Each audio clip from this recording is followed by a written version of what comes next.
नैहर क्या कला तिरिया जानू रात भर मोठवा से सटवले रहो राजा जी लगवले रहो राजा जी दबवले रहो राजा जी ये भर का सनम साथ अभी बाकी है तेरे वादे की मुलाकात अभी बात बुझो लइका चिल्लाले समाल माल रे कौन हम ना लइका चिल्लाले समाल माल रे रोड पर चले लू कमाल कुछ पल आके कुछ लहरा के गिरनी जैसी चलती है पल में तोला पल में भाषा कितने रंग बदलती है जिसको चाहे मान तोहर राखत रही मान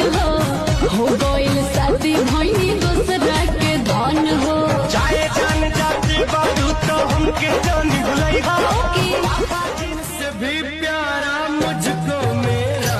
दिल है उसके बिना एक पल भी जीना मुश्किल है तब मेरी दीवानी के चक्कर में मुझे नहीं पड़ना चार दीवारों में घुट घुट के मुझे नहीं मरना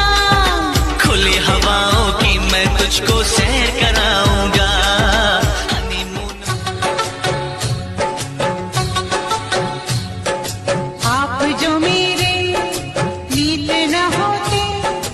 होठों पे मेरे गीत न होते मेरी बाहों में दिल की पनाहों में कह दे जो है कहना